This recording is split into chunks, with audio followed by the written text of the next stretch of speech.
Okay mga otoy, dumating na si Sniper 155 BBA, kaya ito, kunin na natin.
Standard version Sniper 155 PDA 2021.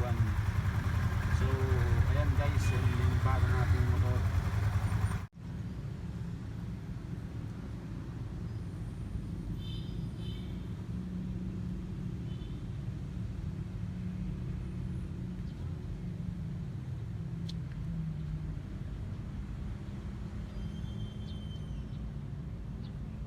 So ito mga otoy, yung gulong niya sa likod is 120 by 70 17, tapos Maxxis, ayan, Maxxis siya, tubeless. Tapos yung mags niya ganun pa rin sa nauna, sa Sniper 150. Yung tambutso niya bago, ayan. Sisya na kayo sa motor ko, medyo ano pa na dumi kasi galing ako sa rides, hindi ko pa nahugasan. Yan, bago yung ano niya, tambutso. Yan, angas, di ba? Yan, makina niya 155 BBA, 6 speed single overhead cam. Tapos yung sa ano, yung sa brake caliper niya sa unahan, pag standard version isa lang yung ano, isa lang yung piston. Kaya mag-upgrade tayo yan. Bahala ko sa sunod. Bibili natin siya ng ano, ng bagong caliper na 2 piston para medyo malakas-lakas yung brake. So ayan, hindi naman siya ano, hindi siya ABS. Natural lang siya na brake. Yan. Yung sa unahan na gulong nga pala niya, yung gulong sa unahan is 90-80-17 mag 16. Yan, bagong-bago pa, hindi ko pa tinatanggal yung ano, hindi ko pa tinatanggal yung ano, nakadikit dun sa sticker na Sniper sa mags yan. Hindi pa tinatanggal. Medyo nababano pa ako, yan. Tapos yung ilaw niya, oh. Yung ilaw niya ano, parang galit na galit.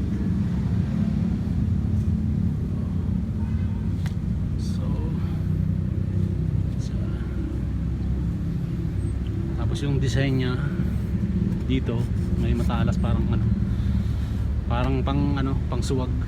Yan, bagong makakasama natin sa ating vlog guys. Ayan, 155 BBA.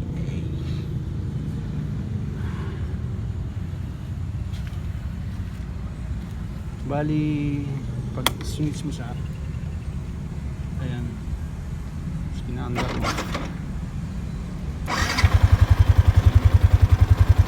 At yung patak na siya sa ano, sa 7 to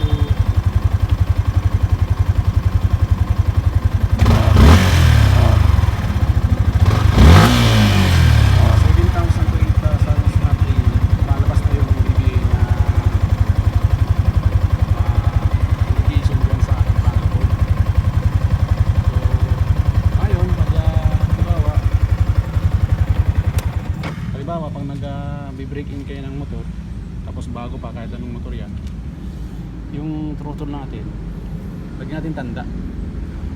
Huwag natin palalampasin sa ano, sa kalahati ng throttle. Huwag ano lang, hanggang kalahati lang muna, hanggang hindi pa siya nakaka 1,000 o kaya 2,000. Pag naka 2,000 na siya, tapos pwede na natin ano, i-full throttle yan. Ganun lang ako nagkano. Ganun lang ako pag nag-break in. Hindi ko siya pinalalampas ng half throttle hanggang hindi nakakarating ng 1,000 km. Pag nakarating na siya sa 1,000 km, pwede na natin yung bahagyang ipo-full throttle, pero wag natin isasagad. Okay guys, ayan, Sniper 155 standard version, matte black. Init dito. Ayan.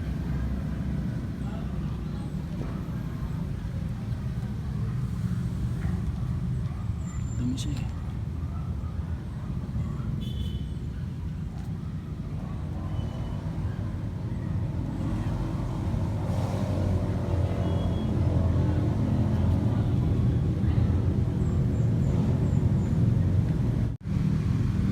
What's up mga otoy? Ito na naman muli ako, si Motorider. Manggugulo na naman sa mga araw nyo. Today, makikita nyo ngayon si Sniper 155 DBA.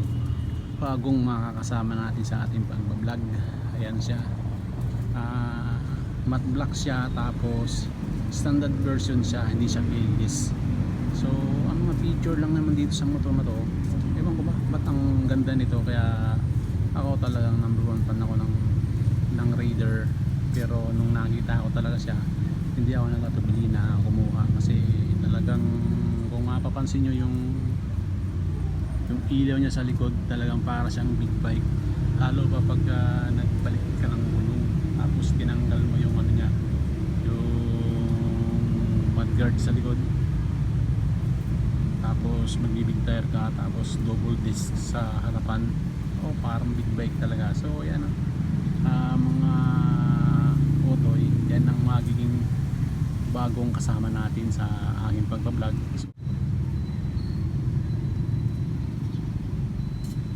So ayan mga otoy, ang bagong motor natin ay si Sniper 155 DBA. Matte black siya, standard version.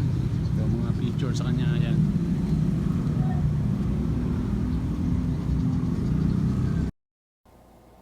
So paano mga otoy, ride safe, peace out.